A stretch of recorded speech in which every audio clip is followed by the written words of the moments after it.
Good evening, everyone, and a very warm welcome to each one of you to this session of Tuesday gatherings.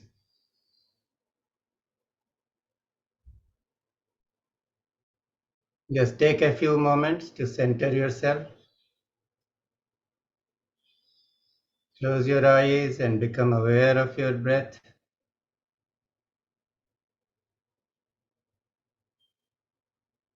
Allow the breath to become very soft, subtle. Let there be no pressure in breathing, no effort.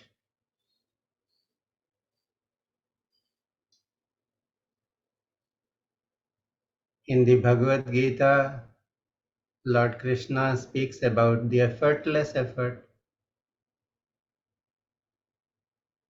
So allow your breath to become the effortless effort, and it begins to bring your body and mind in harmony with each other,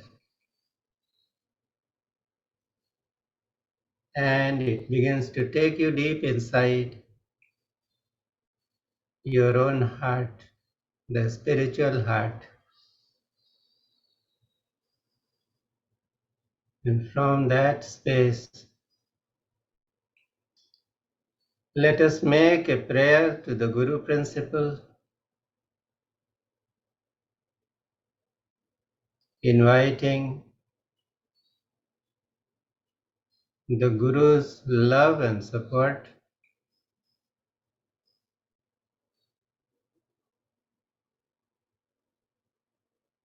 We make a special prayer to Swami Lakshmanju, the great exponent of Kashmir Shaivism,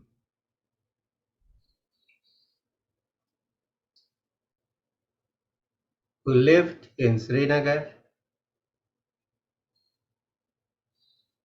in an unbroken lineage of masters of Kashmir Shaivism from several centuries ago.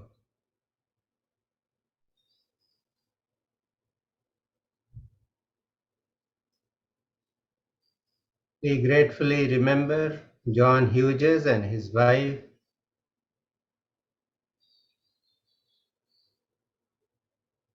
who went and stayed in Srinagar and studied Kashmir Shaivism under Swami Lakshmanju Maharaj, and they became instruments of bringing this sacred knowledge to the world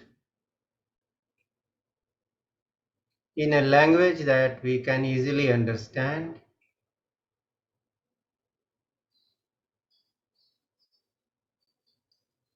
So let us pray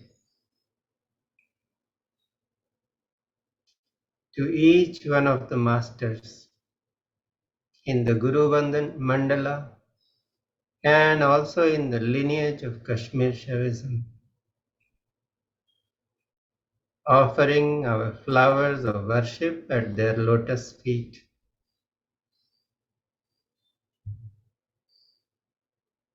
Om.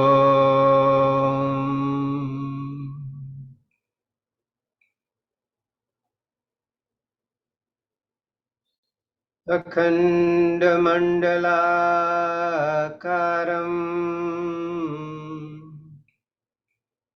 व्याप्तं येन चराचरम्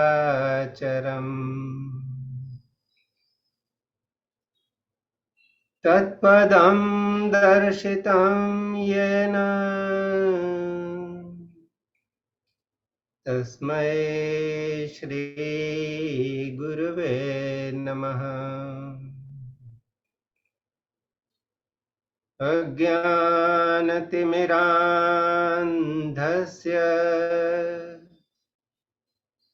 ज्ञानाञ्जनशलाकया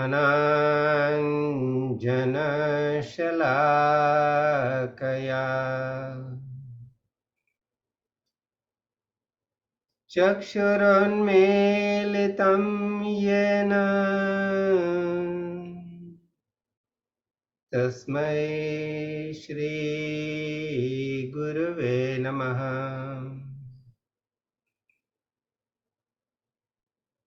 गुरुर्ब्रह्मा गुरुर्विष्णु गुरुर्देवो महेश्वरः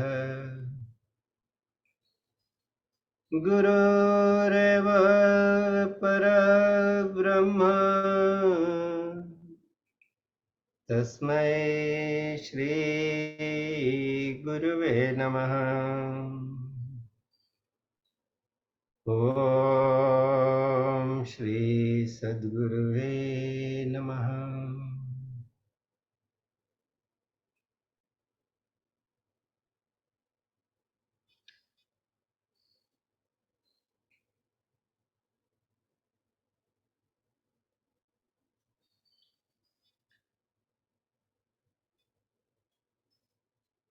Once again, a very warm welcome to each one of you.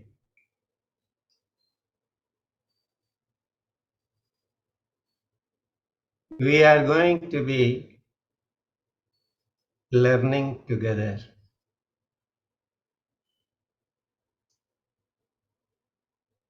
Because the best way to learn something is to begin to teach it. So I'm happy to be a student learning with all of you. The knowledge that is going to be shared by the grace of the Masters is sacred.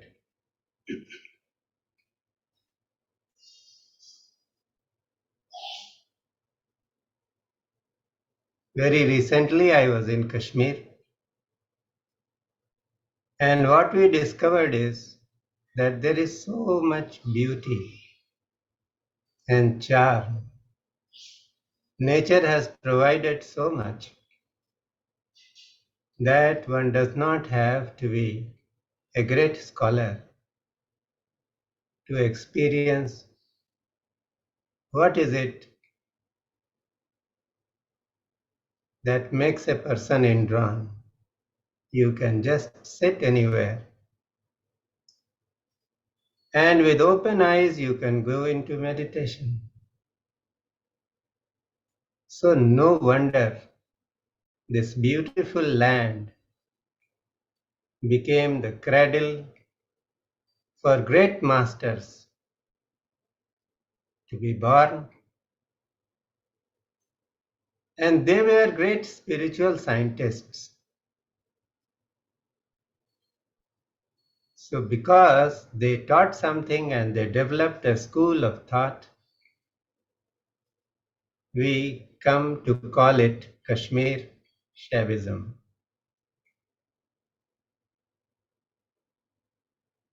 Now the word Shaivism can be a little misleading. One can feel that there is some kind of a principle that is revolving around worshipping Lord Shiva. But we call it Shaivism because in Kashmir Shaivism, Shiva has been described as that eternal principle who is beyond all understanding, all description, is transcendental, and who is present in everything. And this whole world is his play.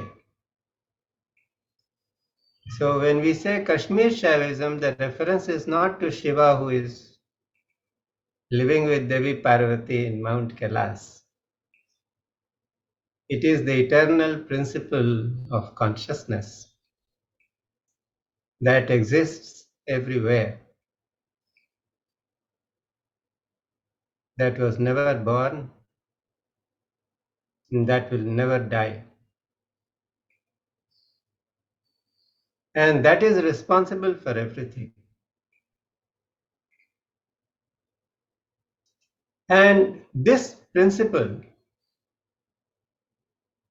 the Param Shiva or Shiva, you may call it, it has become this universe of diverse forms and different attributes. And we see so much variety here. The universe is objective because we can feel it. We can experience it with our senses and the mind. But the basis for creation of the universe lies in Shiva, who is eternal, changeless, unmoving, formless, and attributeless. He is pure consciousness. So, how that Shiva comes and becomes the descent. In Kashmir Shaivism, this process of creation is called descent. Shiva, from his highest abode, from his highest state, chooses to come down and become this universe. And in the process of this descent, the spiritual scientists of Kashmir Shaivism have identified 36 elements. So those of us, I have read chemistry, I was a student of chemistry once. So element means something which is there in the Mother Earth. But here, by element, we feel or we know that a particular state, something which is acting, maybe in a tangible form and maybe in not such a tangible form. So what Kashmir Shavism does is to describe 36 elements. And these 36 elements describe the descent of Param Shiva from his highest state into this universe. And why is this knowledge sacred or important? Because once we have this knowledge, we have a roadmap of how this creation is happening, and understanding of that roadmap can give us pointers to dissolution. We call it dissolution. When Shiva comes down and becomes this universe, it is called descent.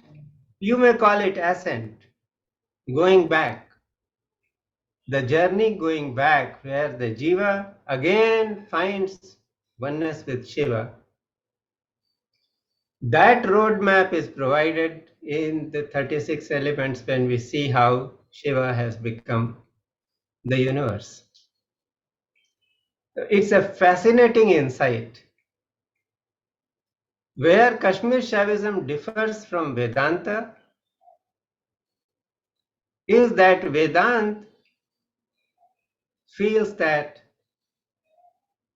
there is this undifferentiated energy. That energy may have a kind of a movement, and out of that process, the universe comes into being. But Vedanta does not say that this undifferentiated energy has the potential to do this. It does not recognize Shakti in that form, but Kashmir Shaivism recognizes Shakti, the energy, to be a component or to be an attribute of the highest energy of Shiva. And it has certain powers. Also, Vedanta tells us that this world is unreal.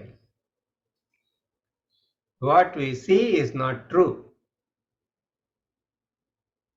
The divine is playing in these different forms, but these forms are not true because they are bound by perception. The perception has to go, the perception has to become clear.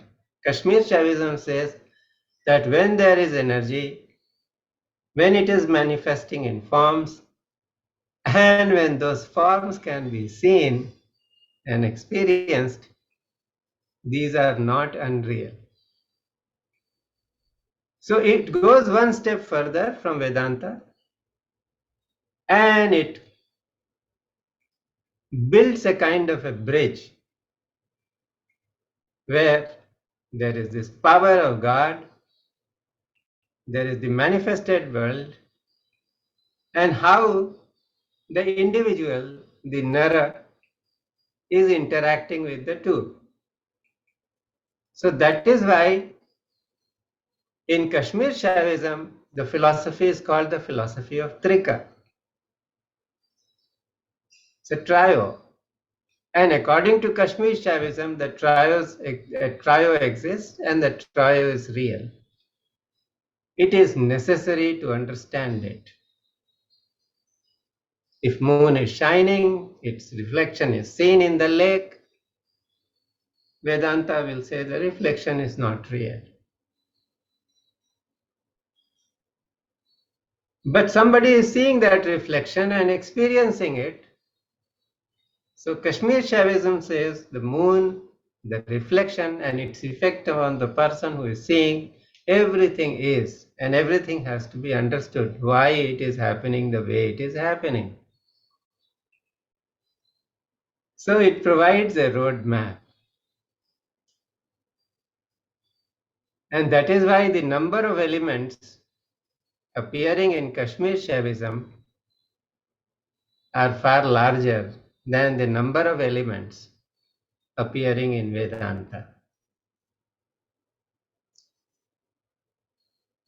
So the highest energy when it comes, it's purely subjective energy.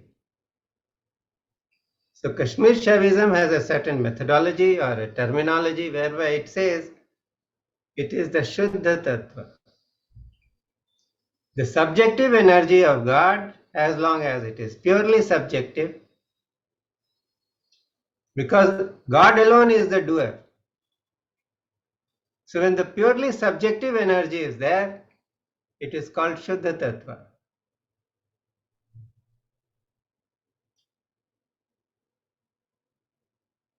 But if you have gold and you want to make a gold ornament,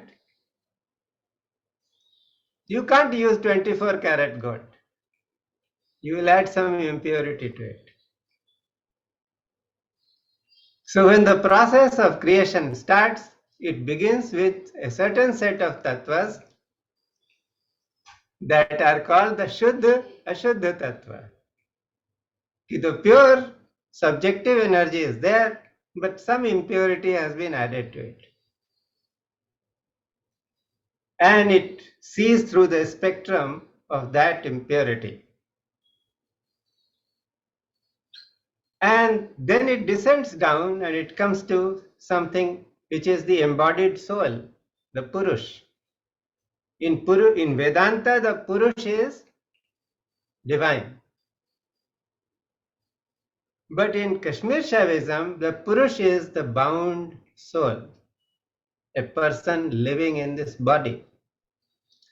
And what are the limitations? Because certain limitations have been imposed there, so the Purush has a challenge. So those impurities create what we know the Purush.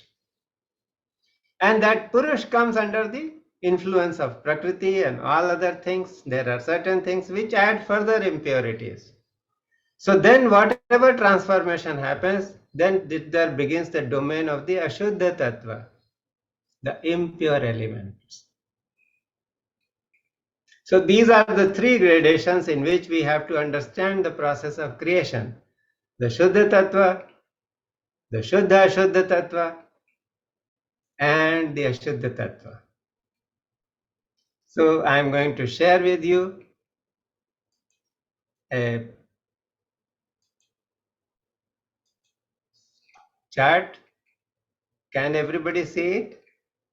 Ji sir. So you see that there are 5 Shuddha Tattvas. Above the tattva, there is a tattva, ki Parashiva, absolute reality, which is beyond all categories. That is Parashiva or Param Shiva. He cannot be categorized as an element. But then there are these five Shuddha Tattvas: Shiva Tattva, Shakti Tattva, Sadashiva Tattva, Ishwar Tattva, and Shuddha Vidya Tattva. Then there are the Shuddha, I said the Shuddha Ashuddha Tattvas. This is a spiritual magnetic energy. So this particular Shuddha Vidya Tattva, it comes under the influence of Maya, and then Maya imposes certain limitations, that Kala Tattva, Vidya Tattva, Rag Tattva, Kala Tattva, Niyati Tattva, and because of the infusion of these tattvas, or because of the coverings of these jackets, what we come to is the Purush Tattva, the embodied soul, the personal soul. And the personal soul also has this, from that there start this. The personal soul has brought certain impressions, so there is a Prakriti Tattva, Buddhi Tattva, Ahankar Tattva, Manas Tattva. Then there are the five Jananendriyas, five Karmendriyas, Panch Tanmatras and Panch Mahabhutas. So in all, there are these 24 Ashuddha Tattvas, 7 Shuddha Ashuddha Tattvas, and 5 Shuddha Tattvas. That is how the Shiva descends and become the 5 Panch Mahabhutas, the 5 elements. So we will try and go through this. If I can't finish the whole thing, then we'll do it in the next session. But I will have one request, that please feel free to unmute yourself and ask, or maybe after I finish one certain set of tattvas, I will ask. So if you have any questions, please feel free to ask. And as I said, we are all learning together. So if I can't answer something that you are asking, I will come back to you and give you an answer. So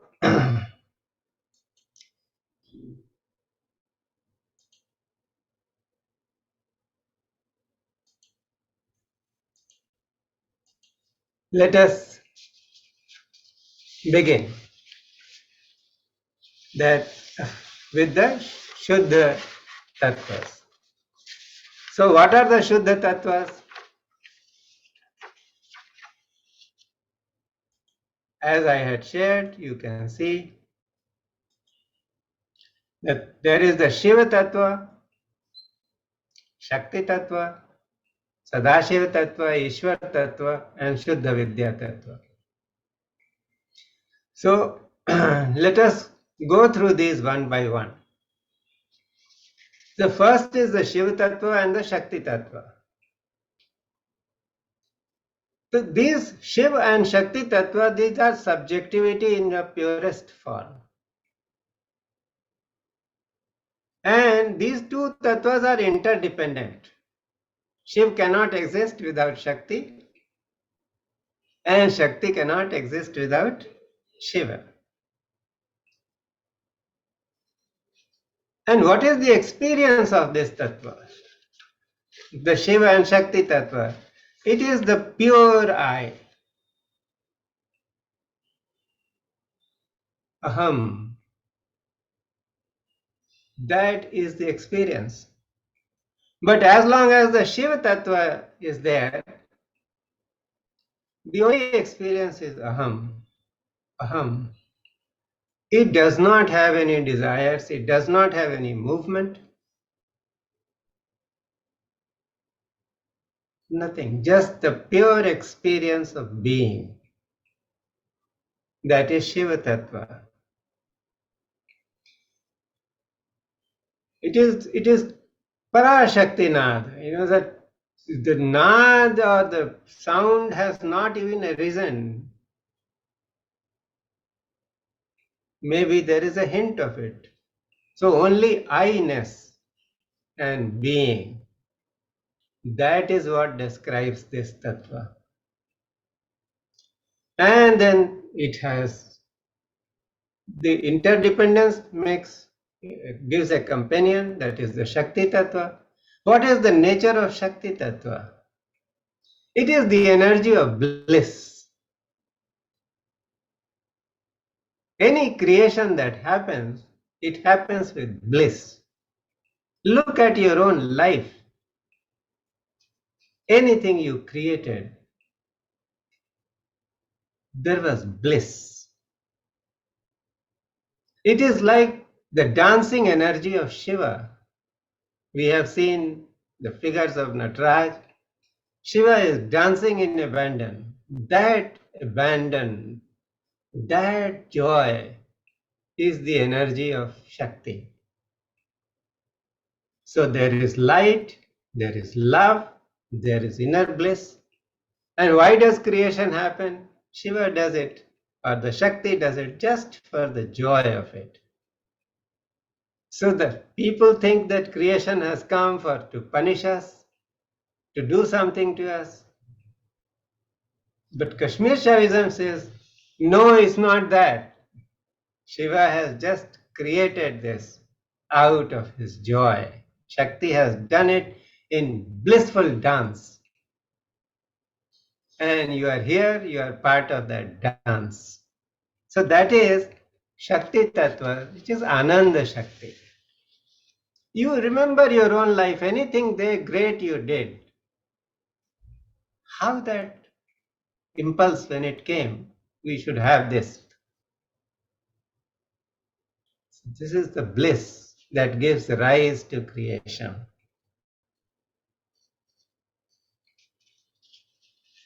And for that creation, something has to happen. So let us go to our table once again.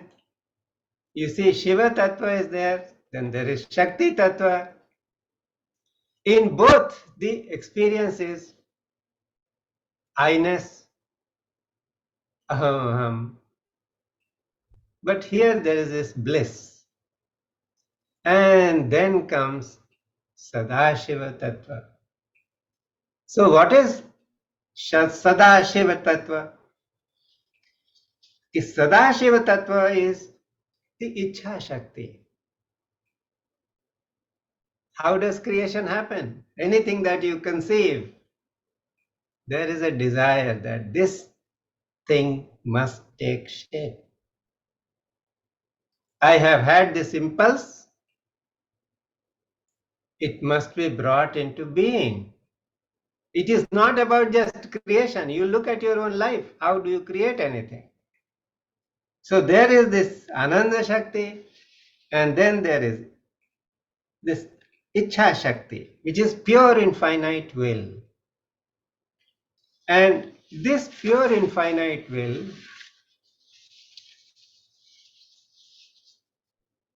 it has created something. It is looking at something. So it identifies with that. I am perfect, and this thing which I am looking at is my own expansion. It is within my own self. I am seeing this in my own self. So Ishwar Tattva is that pure infinite will where the Ichha Shakti, by the will of intention, something is conceived within the pure consciousness. There is pure subjectivity here, no objectivity. Everything is happening in pure subjectivity. And this desire is very faint because the absolute is limitless. The pure I consciousness is there. The sense of I am is there, but there is just a small identification, a recognition that thisness, this particular thing exists within my own being. So this is the state of Sadashiva Tattva. Now when this moves further, then we come to what is the Ishwar Tattva. You see this chart. Shiva Tattva, Shakti Tattva, Sadashiva Tattva, Ishwar Tattva. Now what is Ishwar Tattva? When an intention has come, the desire has come that this thing should be manifested. So for that, some knowledge is needed. If you want to start a new venture, you want to learn something new, the desire has come, now you must find out how to get it. So this Ishwar Tattva is the pure infinite knowledge of God, Gyan Shakti. It is also known as Maheshwara. So what is happening? That now there is a conception that God conceives in his mind the universe to be created. So in Ishwar Tattva, the divine thinks, oh, this is my own creation. So look at how creation happens in your own life. Look at things when you did something new. You wanted to create something. How did that process happen? So Ishwar Tattva is when the divine thinks that the universe is my own expansion. When the thought is that this is my own expansion. This particular thing that I want to create is my own expansion. In the Sadashiva Tattva, the understanding was this exists within me. So there was this subjective energy in which there was some small, faint desire. Now the desire has become more prominent. So the focus from aham, it has gone to idam. So instead of thinking that this exists within me, the thought is that this is my own expansion. This is something that I want to create. So this is the Ishwar Tattva. And then the next one is the Shuddha Vidya Tattva. So what is the Shuddha Vidya Tattva? Now see, the thought has come, the intention has come, the Icha Shakti, Gyan Shakti, all these things have manifested. Now is the time for Kriya Shakti. So in Shuddha Vidya Tattva, the Kriya Shakti is dominant. It is the pure infinite energy of the divine. And the identification is, I am here, this is also here. So there is now an increasing separation between the I-ness, the absolute subjectivity, and thisness. I and this are now separating. The vision is becoming more balanced.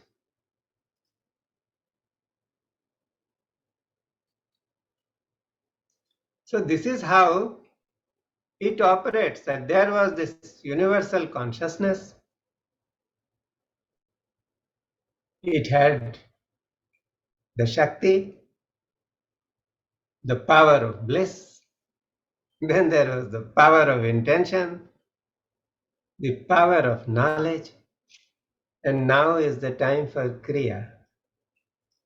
So apart, alongside I-ness, there is thisness also which is existing.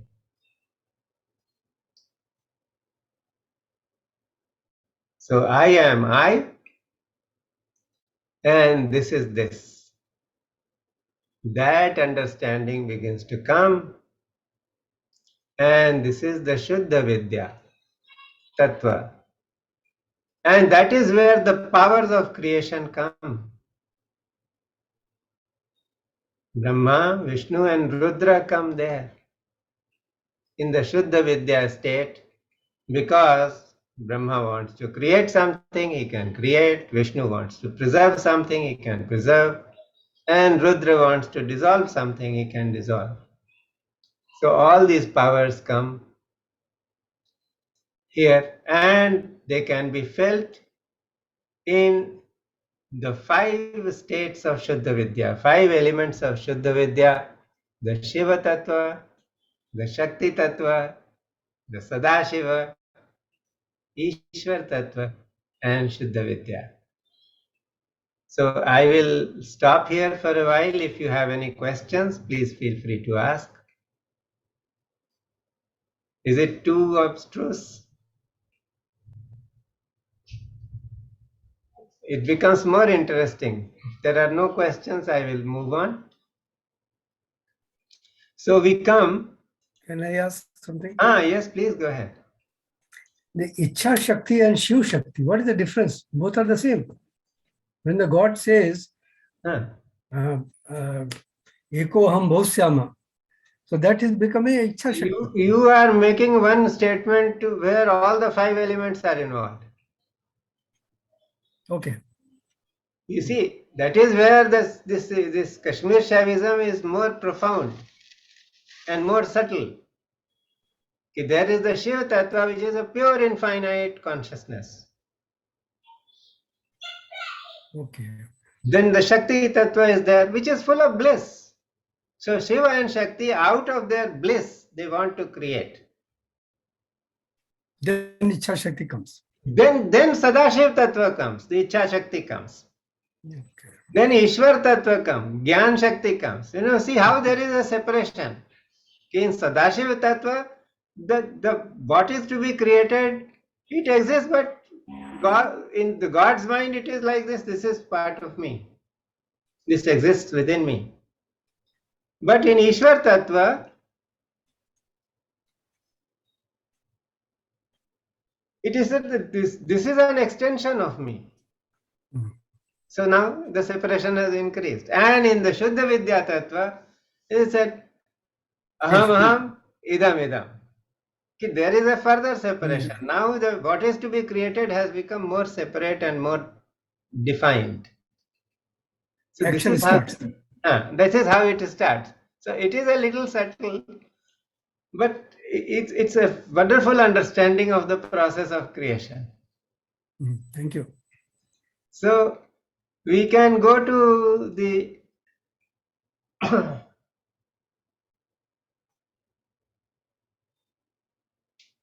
Shuddha Ashuddha Tattva. So up to Shuddha Vidya, there is purely subjective energy is there. But in the Shuddha Ashuddha Tattva, part is subjective energy, but there is some impurity being added. I gave the example of making ornaments out of gold.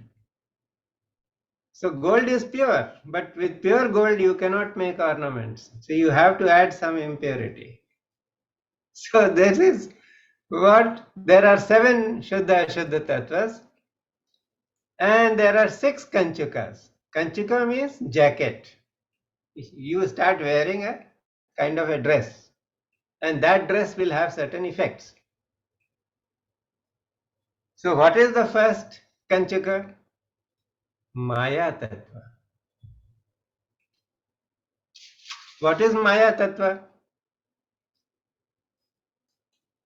Maya is that energy of God where the experience that I am embodied, I am limited, that begins to come. So it is called the magic power of God. For his own play, for his own joy, Shiva is going to create something. So by the power of Maya, he creates this experience that I am limited. And Maya is a kind of a dark veil of consciousness. The clear sight which was available in the 5 elements of Shuddha Vidya, that clear sight is no longer available. So knowing that one is under the veil of Maya, under the cloud of darkness of Maya, that itself can be liberating. Because in Sri Guru Gita, the Lord says that this Vidya lives within the body as Maya, as ignorance. So knowing that I am under the influence of Maya, the existence has become limited because of the Shuddha Ashuddha Tattva of Maya. Maya is divine and yet it is binding. So this is why it is a very important thing to understand that Maya has to be understood. And when Maya is understood completely, it becomes one's glory. It becomes the source of great knowledge and light and understanding and liberation. So Maya is not entirely bad, it's just part of that play, that it is there. It is the dark veil of ignorance. And this Maya is the substance from which the material universe emerges. So we are proceeding in the creation. So Maya is one of the determinant factors which is responsible for the creation of the universe. Now Maya is the first kanchuk, first jacket. There are other 5 jackets.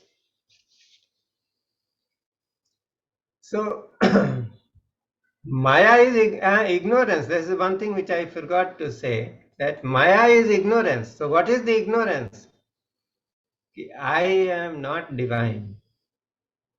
I am not one with Shiva. That is ignorance.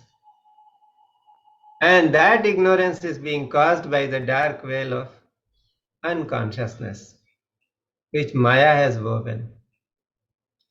So that is the importance of Maya. And then there are these other veils or other kanchukas or other jackets. So what are these? So it's very interesting. See, one veil or one kanchuk is kala. So what is kala? We all understand that kala means skill. You have to have certain skills. But kala is a tattva in Kashmir Shaivism. So kala is what? That I have limited power of action. Is kala. So the very nature that God has infinite creative power, power of action is infinite. But when it comes into the Shuddha Ashuddha Tattva, that power becomes limited. So one begins to realize I can do some things, but I cannot do other things. So there is this limitation of kala. One feels, oh my God, I can't do this. I am not up to this. So when this thought arises, the very understanding that I am operating under the influence of the Kala Tattva can be liberating. That is why Kashmir Shaivism is important. It is not just an intellectual theory. It provides a roadmap to liberation. So we can examine our own consciousness, our own mind, our own responses to everything, and know that, oh, I am getting bound in this particular trait, in this particular element. So Kala is limited power of action. Then the next tattva is Vidya tattva. Here by Vidya tattva what is meant is that limited power of knowledge. We want to know so many things, we try, and at the end of it we always feel, oh, I am so limited, I do not know everything.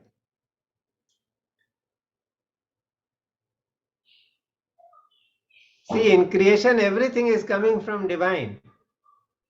So what is the attempt? The attempt is to know more. The attempt is to do more. Everybody wants to become all powerful. Do whatever, he should be able to do everything. But it is not possible because there is a limitation of Kala placed. One cannot know everything because there is a limitation of knowledge placed. So one can feel exasperated. Oh my God, life is passing me by. I have not known this so much. But that is only the Vidya Tattva manifesting itself.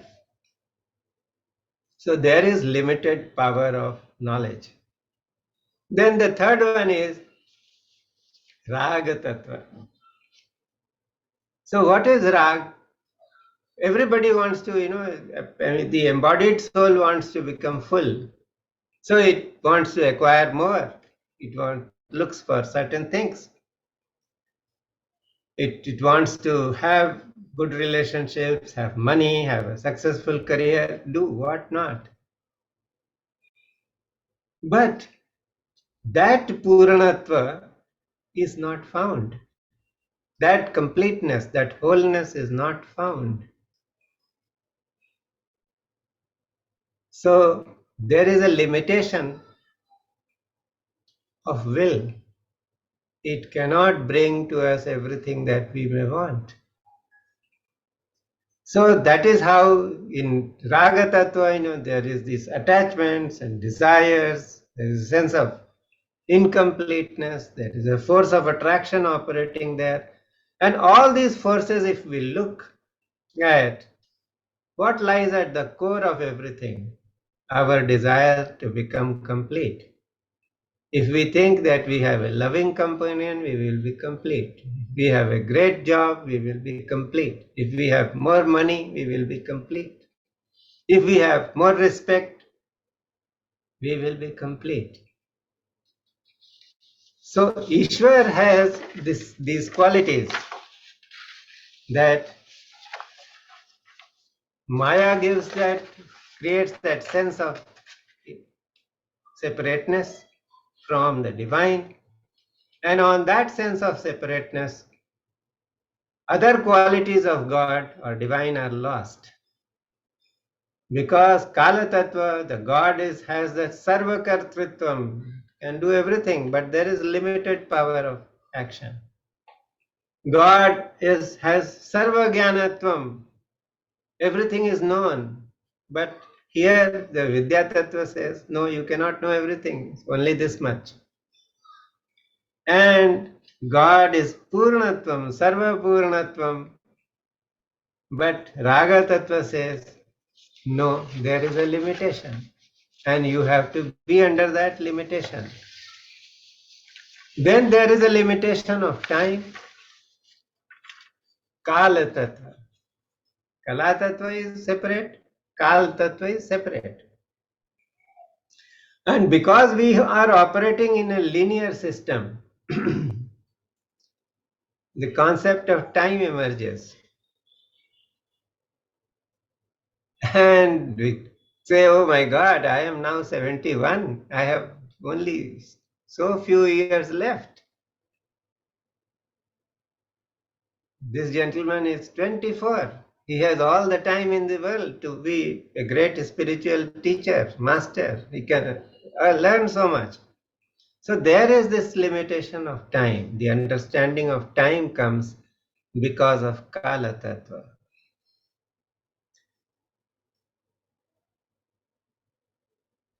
So Kala Tattva keeps the embodied soul in a limited period of time. People are born and they die, the existence will not be there anymore. So there is this kind of limitation of time which is being given by Kala Tattva. And the last of the Kanchukas is Niyati Tattva. What is Niyati Tattva? The limitation of place. Because of karma, we have been put in a certain situation in life. We may want to do something, we may want to be in another place, but we cannot be. So the function of Niyati Tattva is to put that impression in the embodied soul that he exists only at a certain place and not at all places. Because he has come from the divine. The divine is Sarva Vyapakatvam. But the embodied soul is not Sarva Vyapi. He thinks, I have been put in a certain place, and that is the limited space I can enjoy. So under these 6 Kanchukas, the Maya Tattva, which gives a sense of separation from the divine, and the Kala Tattva, the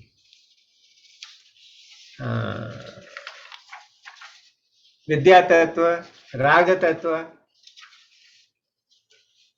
and Kala Tattva, and Niyati Tattva. Under the influence of these, what becomes, what remains is the Purush. So this Purush in Kashmir Shaivism is the embodied soul. He is what we are in this moment,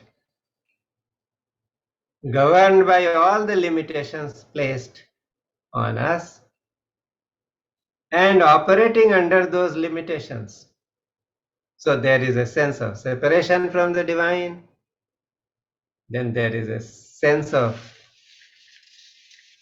lack of skill or limited creativity, a sense of limitation of knowledge, the sense of limitation of fullness, the sense of limitation of time, and the sense of limitation of place. So it is under all these limitations that the Purush Tattva is operating. You can refer to the chart again. See this chart portion in the column in the middle. These 7 Shuddha Ashuddha Tattvas are there. The Maya Tattva is the magic power of God, a dark veil of consciousness which provides substance from which material universe is created. How? By the illusion of individuality. There is this thought that I am separate from the divine. I am an individual. Then there is Kala Tattva, which is one tries to imitate the divine power of Sarva Kartritvam but fails. Then the Vidya Tattva, one tries to imitate the power of Sarva Jnanatvam, which is God's power, and fails. Then Raga Tattva, one tries to imbibe the power of Purnatvam, but fails. Then Kala Tattva, one tries to imbibe the power of Nityatvam, but fails. And there is Niyati Tattva, one tries to imbibe the power of Sarva Vyapakatvam, but fails. And what remains is the Purush Tattva, which is the soul shrouded by the above five limitedness of Tattva. It is the personal soul, the collective and conscious.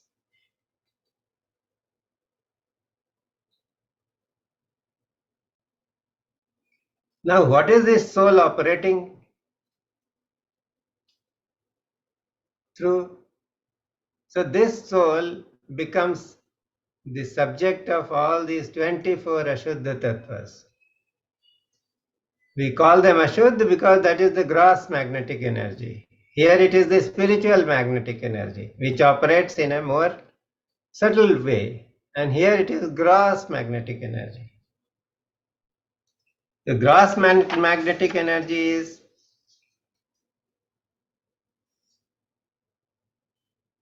we'll come to that later. So let us look at Purush. Purush is covered by these, the six limitations placed. And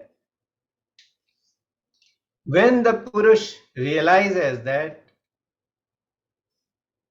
he is one with this and stops identifying with these limitations, then one goes into the Shuddha Tattvas and one can rise in awareness higher and higher. But before that, the Purush is the subject of the influence of Prakriti Tattva. So Prakriti Tattva is the first Tattva in the Ashuddha Tattva. So what is Prakriti?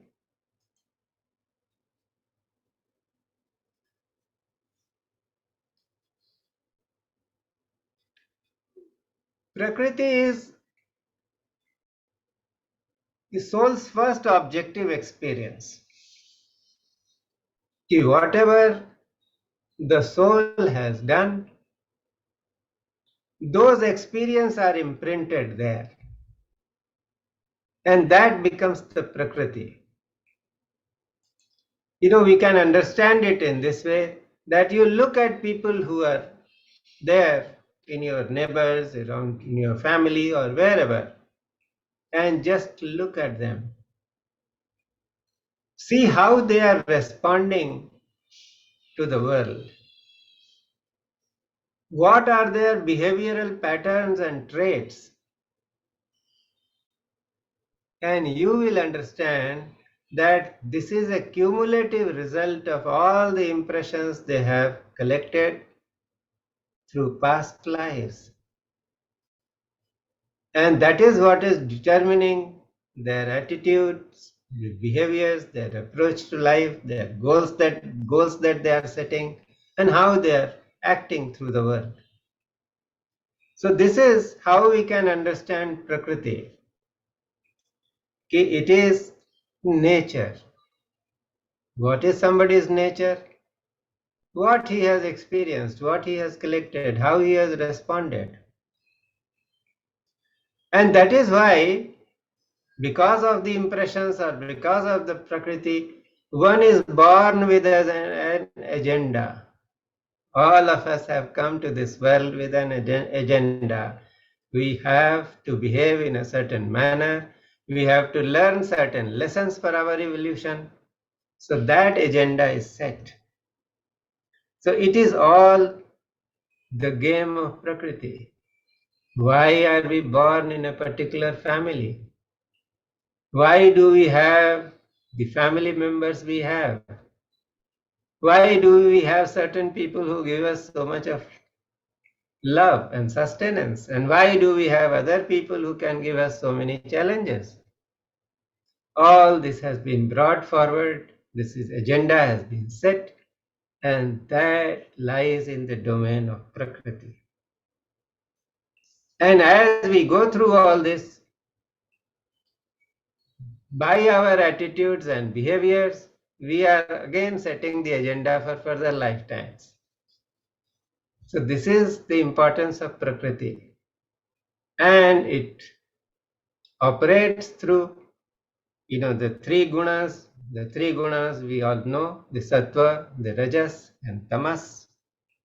And Sattva can bring us good results. rewards. Rajas is full of activity which has its own consequences.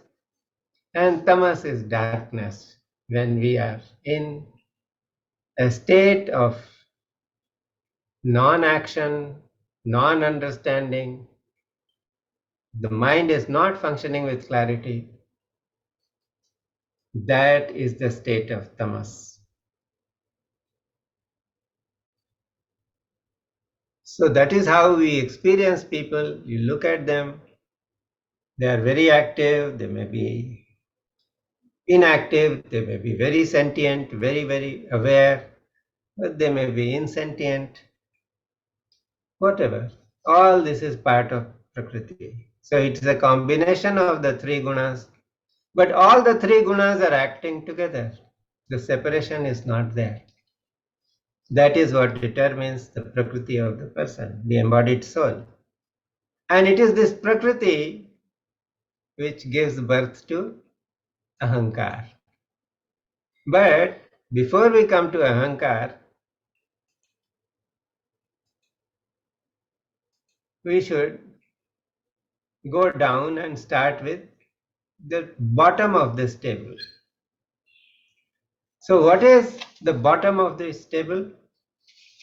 The bottom of this table has the Panch Mahabhutas. Everybody is aware of the five elements. We must have, read somewhere that Kshiti, Jal, Pavak, Gagan, Samira.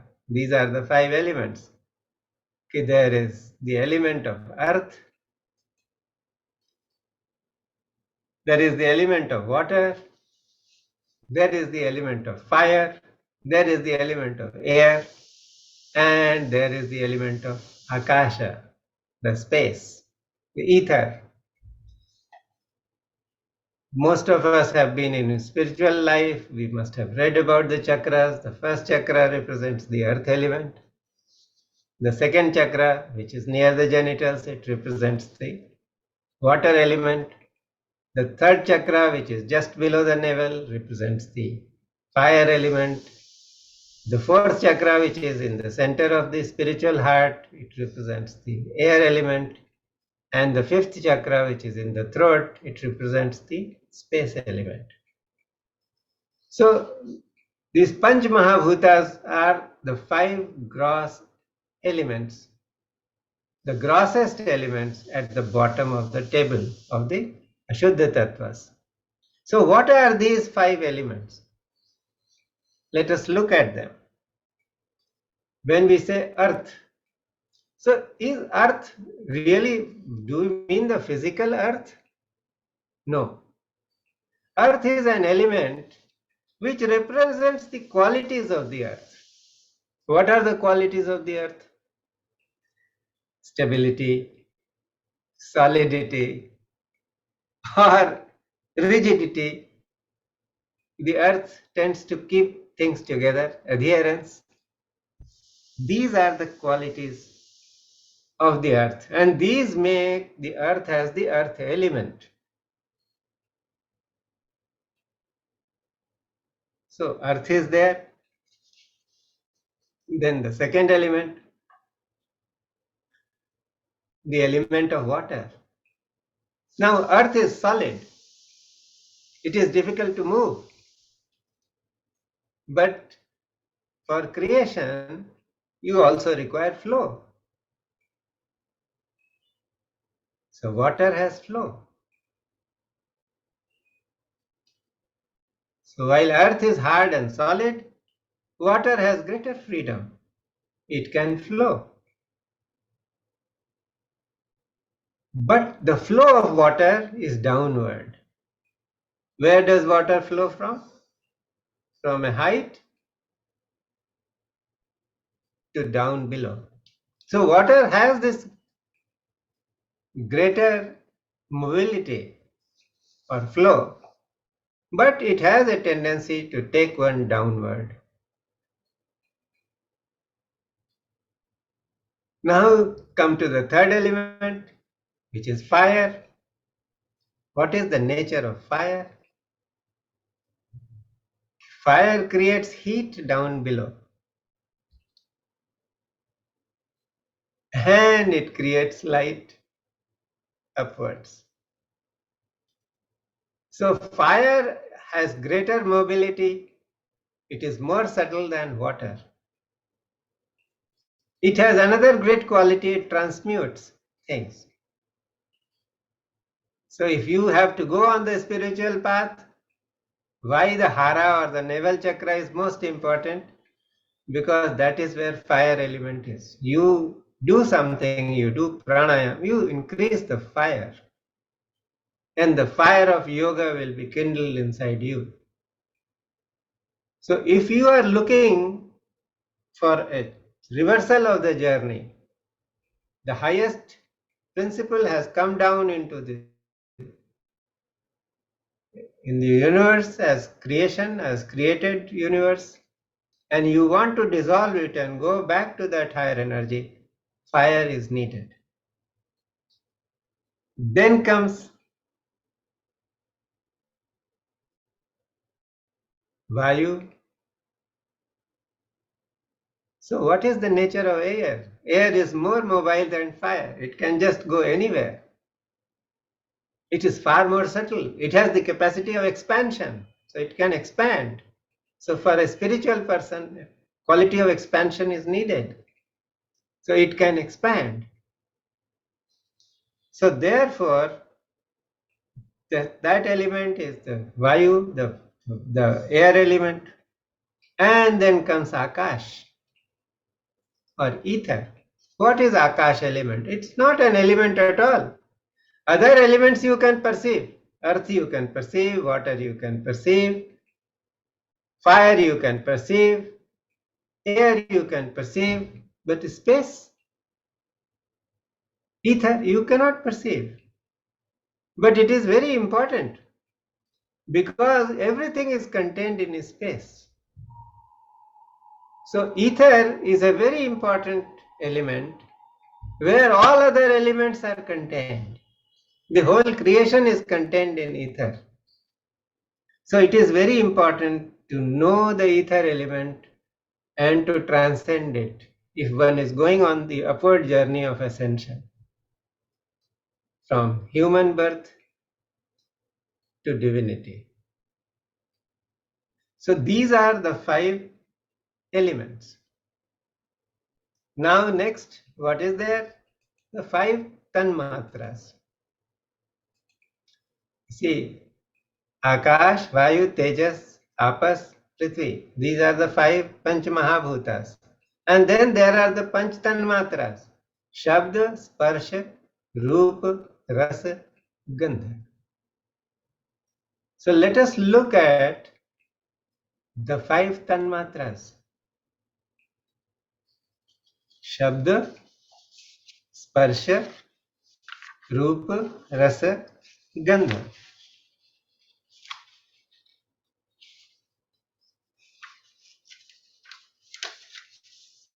So let us begin with Gandha.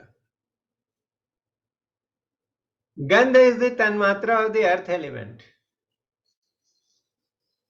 Some people may find it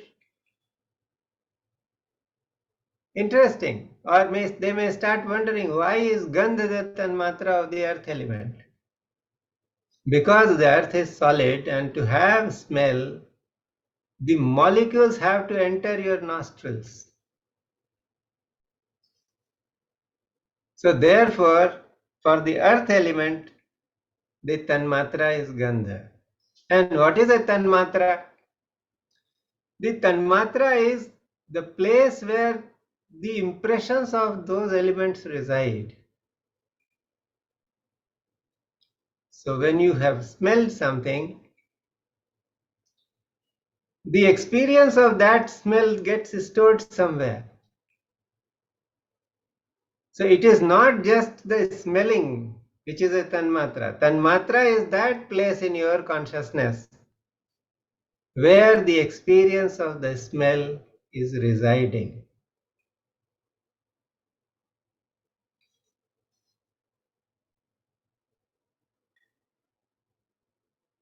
Then comes Rasa. What is the Tanmatra for Apas or Jal Tattva? That is Rasa. Why taste or rasa? Why is taste the Tanmatra of gel? Because every taste comes at the tongue. And how does that taste come? Because of water. The tongue is always full of saliva. If the tongue becomes dry,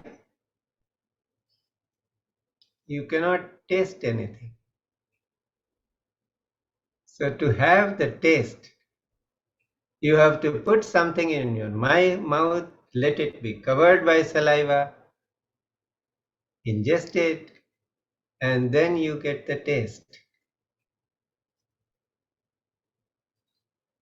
Often it has happened, you go to a village, you go to a simple farmer's place, you eat something cooked there. The food is very simple, but we say, oh my God, it is so tasty. Why is it tasty? Because the water you drink is tasty. And there is tremendous taste in that water. That water is not available in the processed water that we drink here in the cities. So therefore, there is taste, even though the food may be very simple. So taste or rasa is the tanmatra of water element. And in the tanmatra, all impressions are stored. So you can see how it is happening, that whatever we are collecting, every experience, that gets stored somewhere, and that is going to make us what we are. Then comes Rupa. Rupa is the Tanmatra of fire. Why is Rup the Tanmatra of fire? Because to be able to see, you need light. Fire brings light. You cannot see in darkness. Any form can only be seen in light. So therefore, Rup is the Tanmatra of fire. And every single impression of Rup, that is stored, it is the storehouse of all the impressions of Rup or form.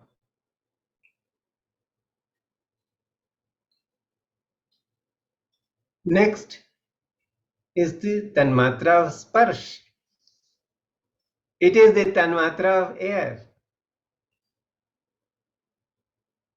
So air gives a sense or a feeling at the skin.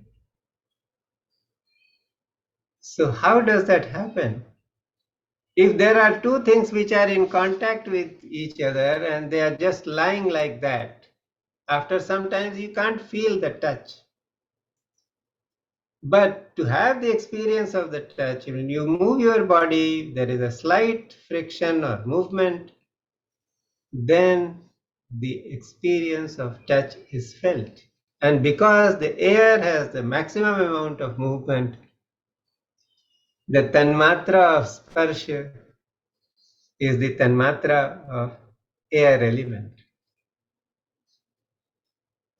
In the same way, the Tanmatra of Shabda is in space, because any sound can only be created in space. It cannot be created otherwise. So it is stored in space. So these are some of the insights about how the Panch Mahabhutas are there. The five Panch Mahabhutas, there are five Tanmatras, and then we can come to the Panch Gyanendriyas and Panch Karmendriyas. So if we go from down below, see, there are the Panch Mahabhutas, then Panch Tanmatras, and then Panch Karmendriyas.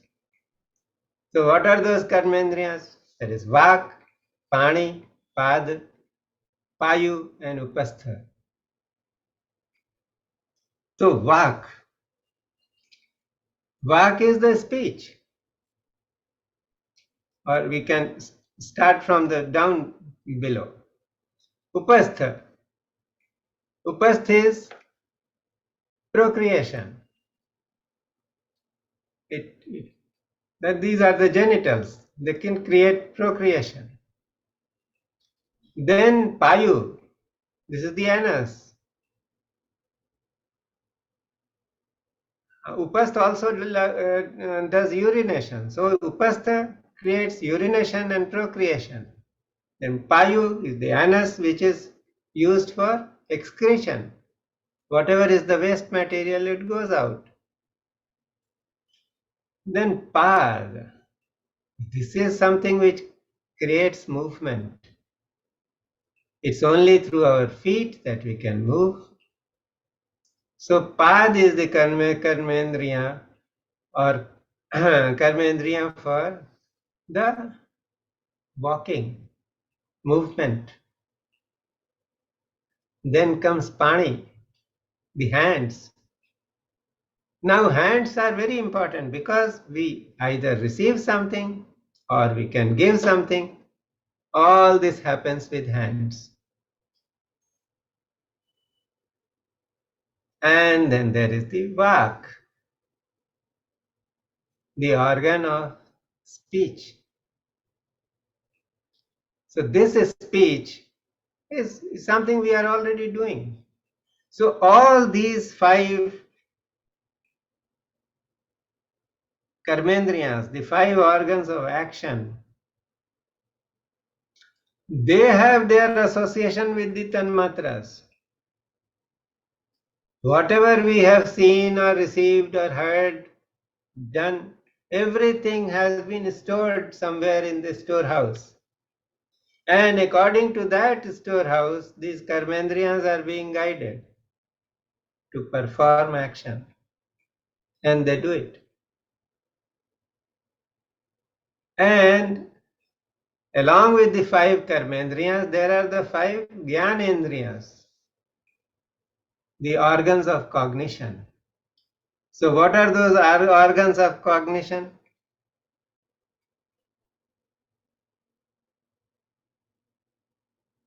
The grana, that is smelling. Smelling happens through nose.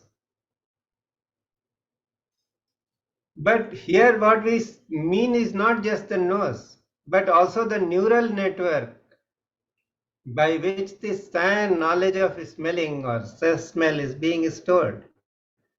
So this is the Jnanendriya, because that is how we know that I am smelling something or I can feel this smell.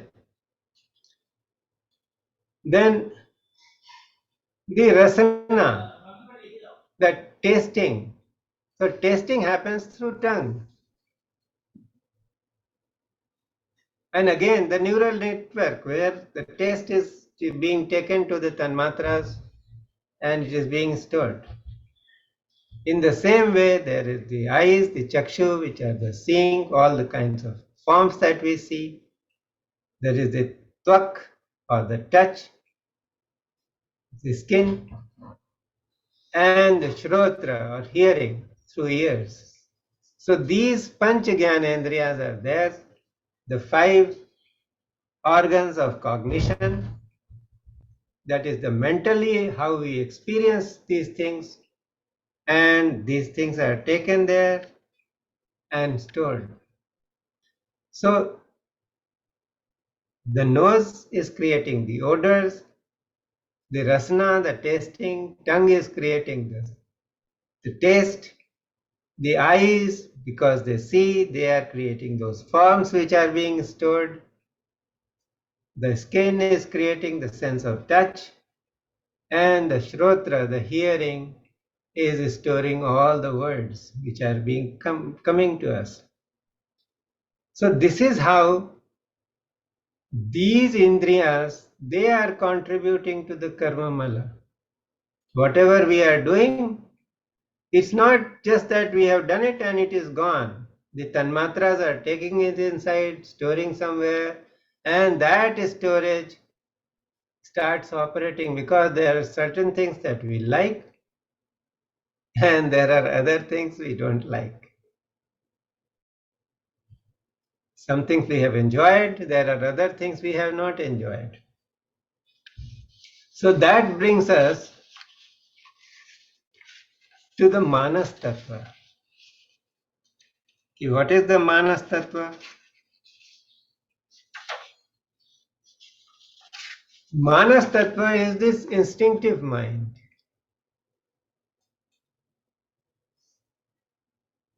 It just guides the senses to go out in this world to experience something, and then it just stores that, and the Manas presents the information to the higher powers that be. And then it is also a repository of thought. It can be any thought. I have to go. I have to attend this Tuesday gathering session. I have to speak. I have to keep my self sitting in the center of the frame. Whatever. Any thoughts that can be there. I have done this. I have not done this. Whatever thoughts may come. This is the nature of the mind to create thoughts out of the experiences that it has had or it has received from the senses, the 5 karmendriyas or the 5 jnanendriyas and the tanmatras. So out of a lot of general information, it can just zero in on some information and just keep it.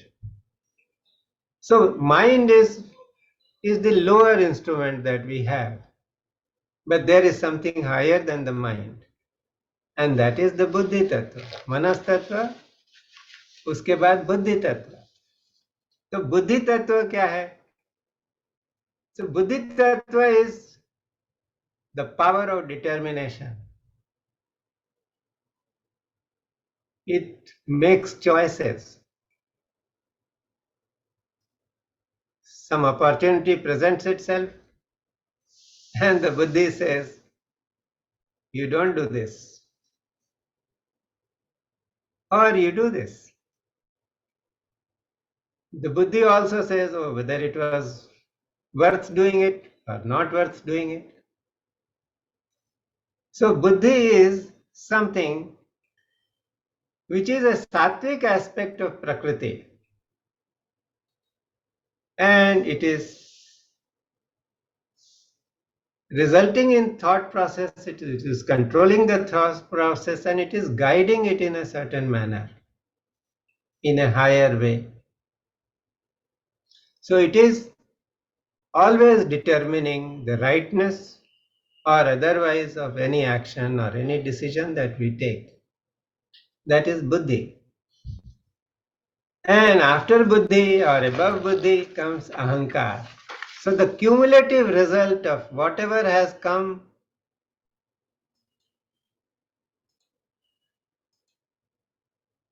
through the Panch Mahabhutas, the Panch Tanmatras, Panch Karmendriyas, Panch Jnanendriyas, Manas Tattva, all here buddhi is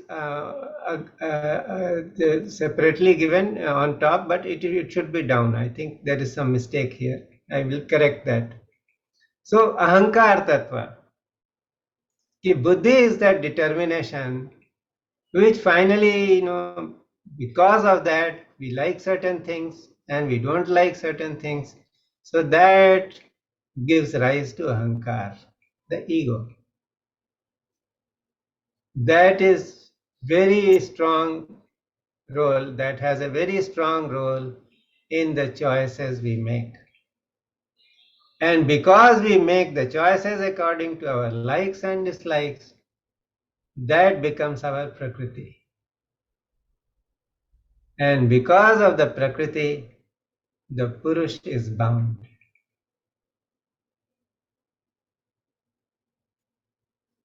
So you can see how the pure infinite consciousness of Shiva Tattva descends and becomes the Purush under the influence of Maya Tattva, Kala Tattva, Vidya Tattva, Raga Tattva. Kal Tattva, there is Kala Tattva, above is Kala Tattva, Niyati Tattva, Purush, it becomes Purush. And how, under the influence of all these Panch Mahabhutas, Panch Tanmatras, Panch Karmendriyas, Panch Kanendriyas, the Manas, Buddhi and Ahankar, it becomes Prakriti. And the Purush is bound. So this is the roadmap of creation. And this can also become the roadmap of liberation if we are able to understand it fully. It may take some time, you may have to maybe watch it a few times to understand, but it can give deep insights to everyone about where they are in their spiritual journey and what they need to do to reverse the process and go back to the original state of Shiva. So I would end here. If you have any questions, they are most welcome. I will try to answer them according to my understanding. Yeah. Only one question. Yes, Pinaji. Just a minute, let me spotlight you. Achha, Sir, I you have, yes, sir, I okay, have done yeah, it. okay. Buddhi Tattva you have mentioned. Is Vivek is different than Buddhi, or Buddhi is the same as Vivek? So Vivek is higher intelligence. Does it form the intellect, or Buddhi form the intellect? No, Buddhi is intellect. See, there are a lot of people you see around yourself. There are a lot of people who are very intelligent. But do they have Vivek? No. Yeah. Power of discretion. You talk to people who are, very having these leanings, they want to change the world by violence or whatever. They will give you 1,000 arguments. You will not be able to refute their arguments. But are they acting under Vivek? Because that's the beauty of intelligence. Intelligence can really help you make a nuclear bomb and destroy the world. But that is certainly not Vivek. That's right. So intelligence is a poor cousin of this mental apparatus. It is better to be in darkness rather than having this kind of intelligence. Do you think between Buddhi and Ahankar there should be Vivek?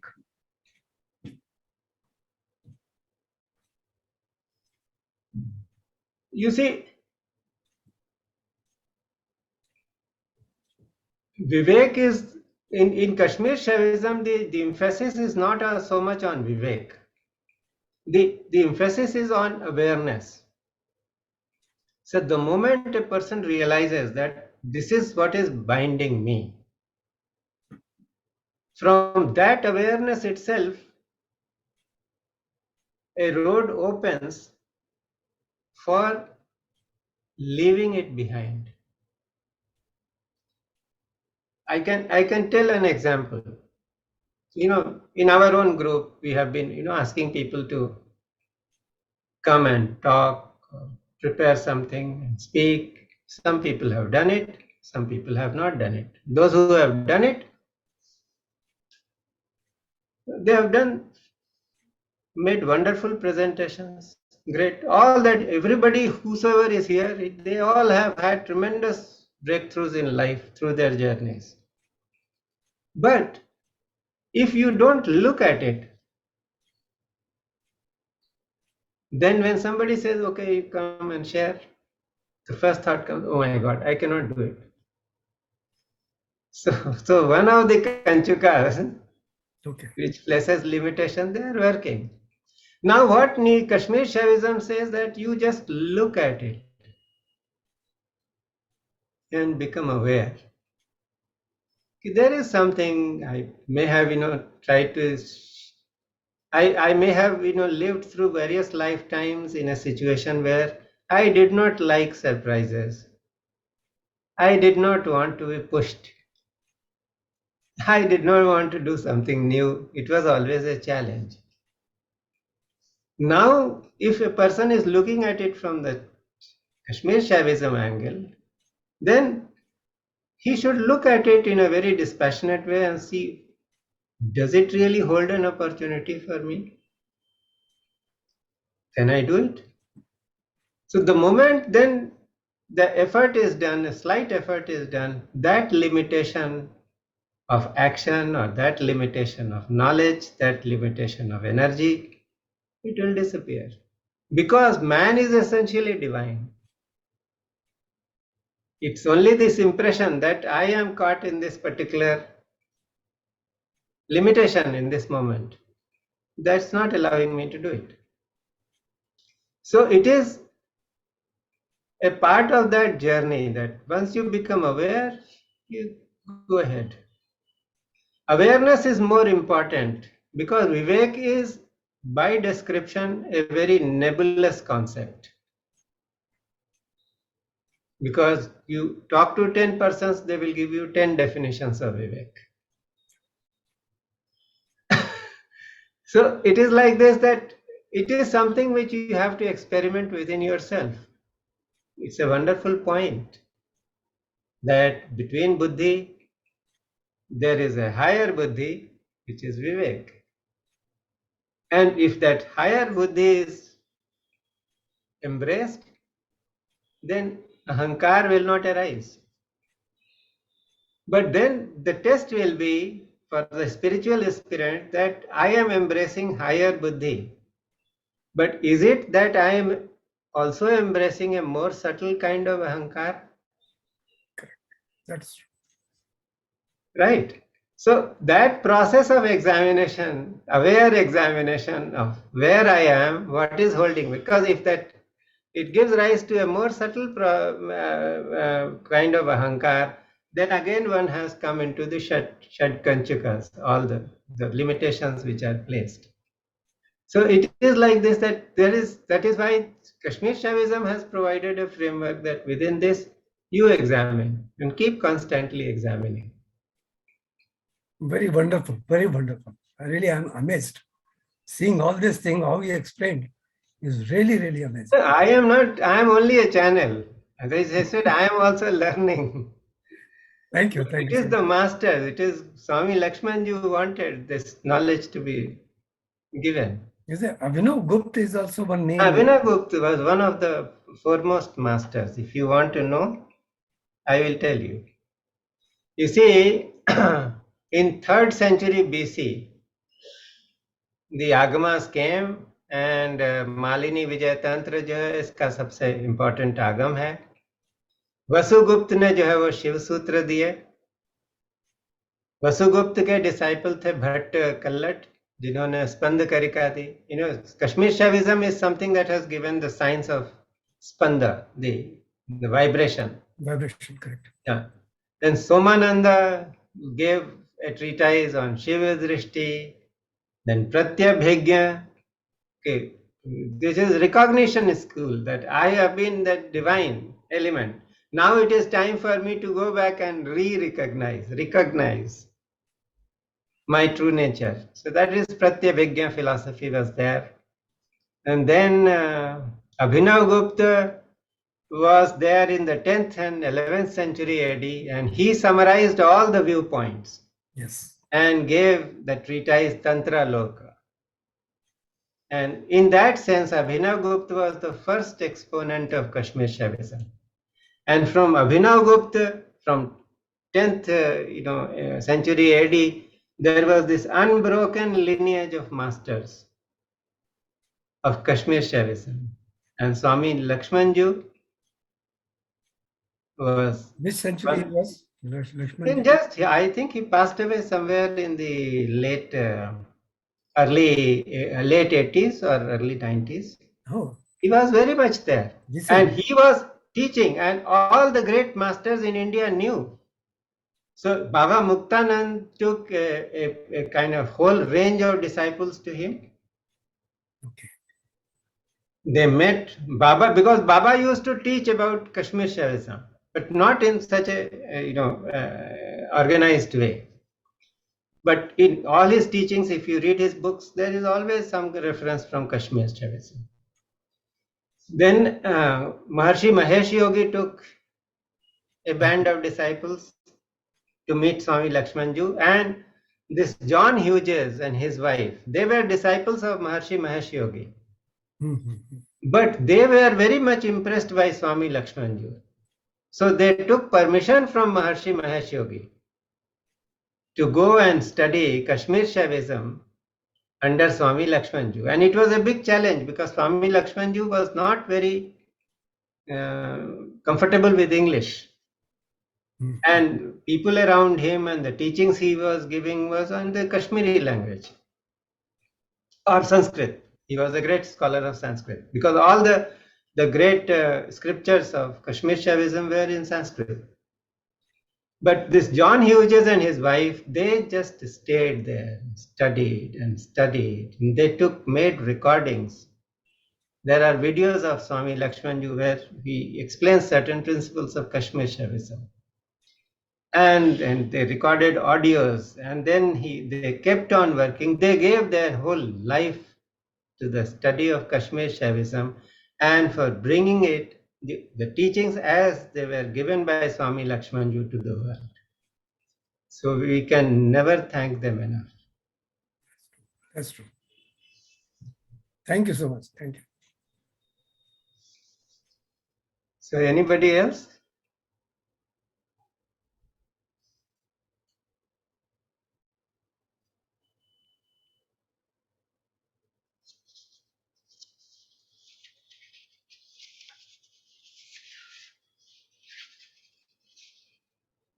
So just close your eyes.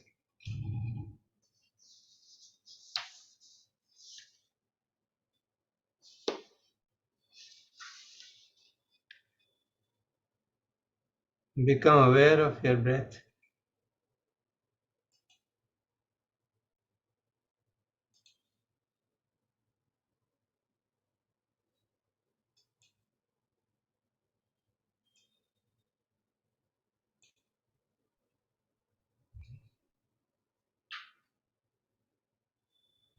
And become aware of that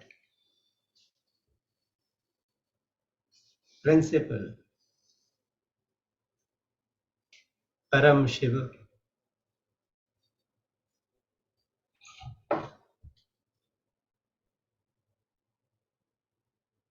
that eternal being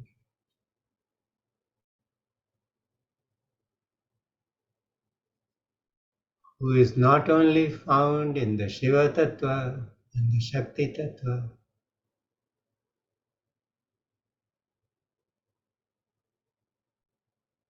but has for his joy descended down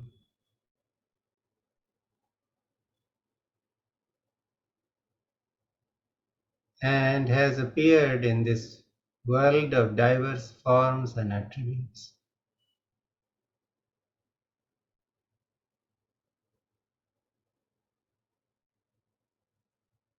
It is that same Tattva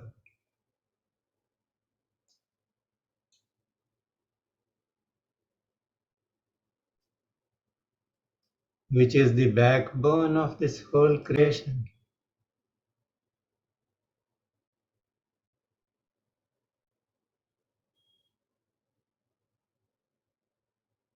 around which this creation has sprung into existence.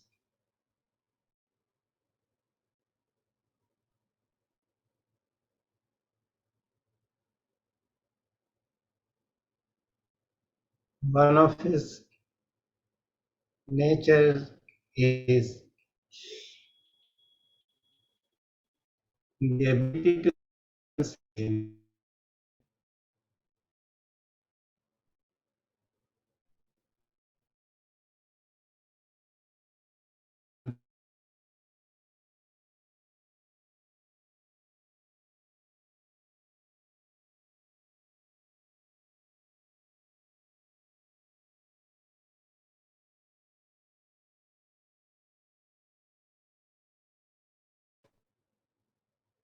and nowhere. Even in that place where nothing exists, He is.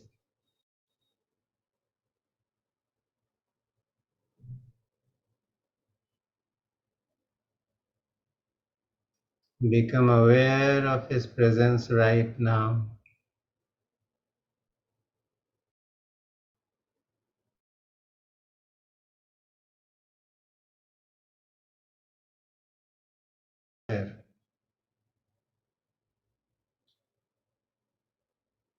Just forget nowhere. He is now here.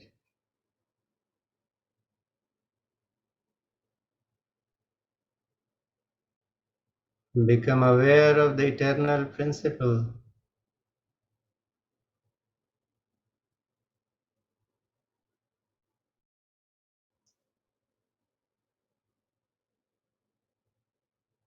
That exists behind your existence, your thoughts, your actions,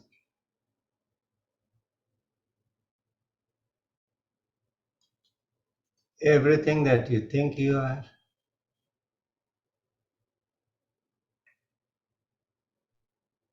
Be that pure awareness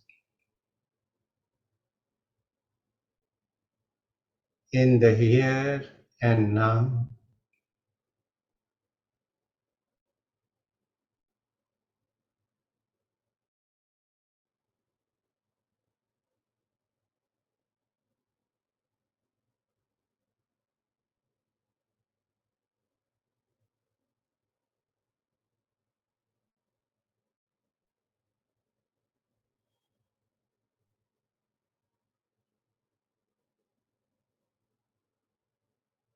If any thoughts arise, just become aware of the pulsations within your body. Shiva is pulsating within you as you.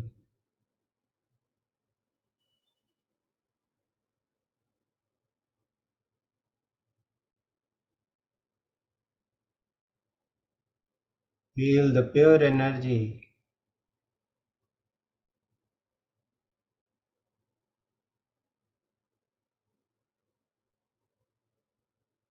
That is you.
In the Sri Guru Gita, the Lord says,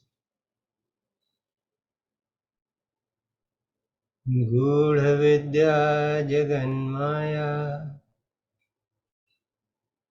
Dehe cha Jnana Sambhava Udayo Yat Prakashena Guru Shabde Katyate.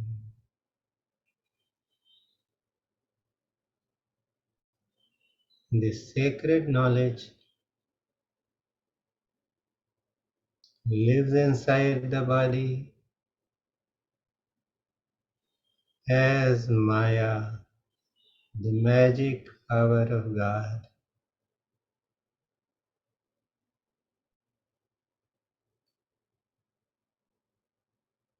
That power which allows that Maya to disappear or the veil of ignorance to be lost. That is the Guru, the supreme power of consciousness. Swami Lakshmanju has said that he who wins over Maya, who can really understand that it is power of the divine, for him Maya becomes his glory.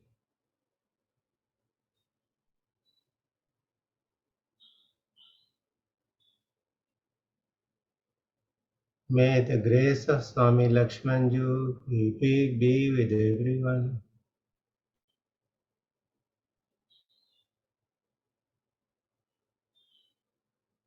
And may everyone, through honest effort, be able to pierce the veil of Maya.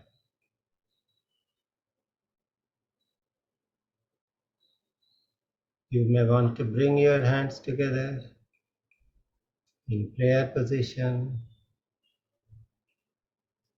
Just rub your palms against one another.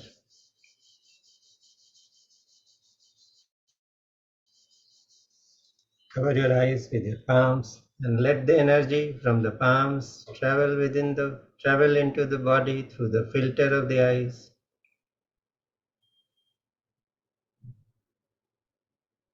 Take a few deep breaths, and when you are ready, just gently caress your face and open your eyes.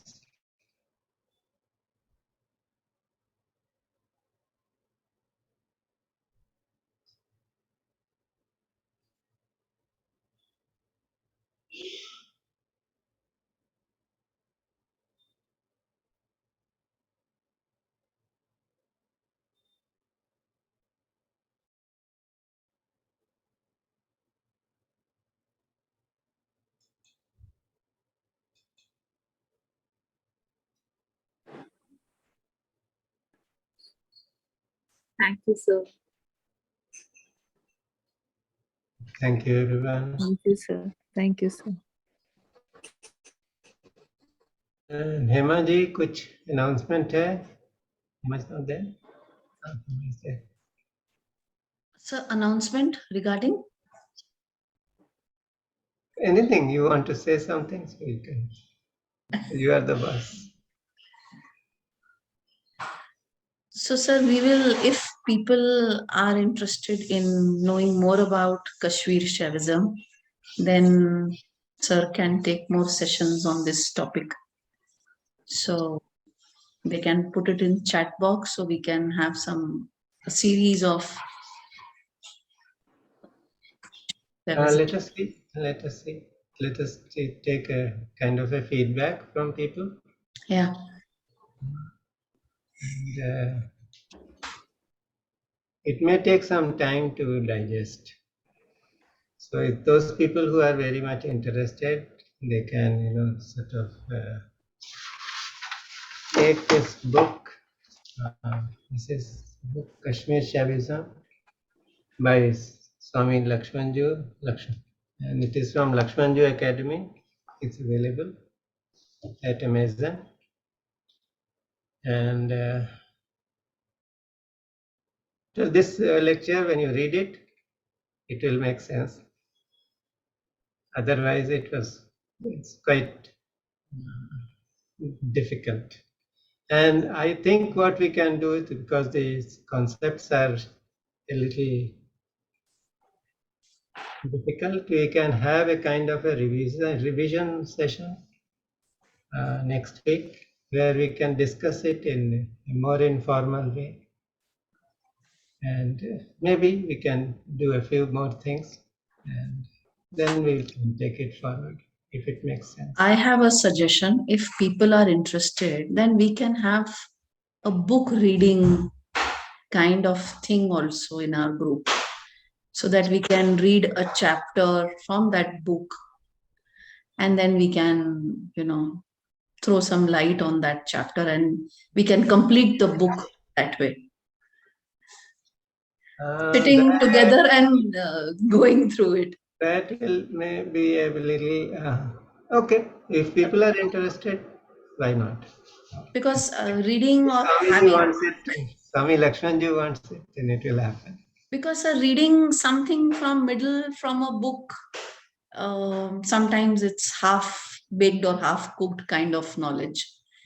So if people are interested, if they want, then we can read the book simultaneously. This is a concise book. Actually, what has happened is that the treatise, the scripture for Kashmir Shaivism is Tantra Lok, and there the detailed teachings are there. And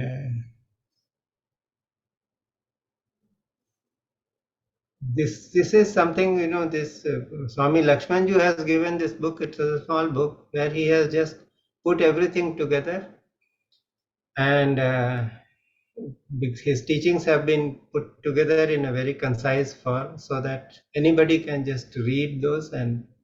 But reading it just like that can be a challenge. So if there is some kind of an assistance, or if people do it together, it can become much easier. But it's a life transforming thing, and it is not something that can be learnt in a day or two. If we really sincerely want to do it, then it will become an affair for maybe several months. And it is just not about reading, it's about taking it forward. So I will post this chart which I have shared in the group. So you have the lecture, and you can, just go through the lecture with the help of the chart. And I'll be very much interested if people do some kind of homework, if they can just write down what are their challenges, where they are. And if they're not ready to share, they can just share it with me. I will not take names. And we can just, do some kind of a study on this as for third persons, without taking anybody's name, that how this knowledge can really help people find out where they are in their lives and why they are stuck where they are. So, but it is something which is for everybody to think about and decide. So we'll end with the Shanti part. Om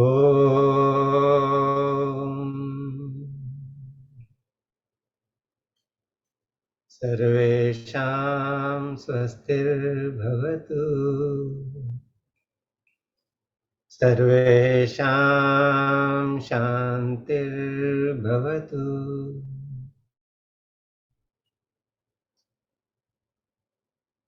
Sarvesham Purnam Bhavatu सर्वेषां मङ्गलं भवतु। ॐ सर्वे भवन्तु सुखिनो सर्वे सन्तु निरामया सर्वे भद्राणि पश्यन्तु मा कश्चित् दुःखभाग् भवेत्। ॐ शान्ति शान्ति शान्ति।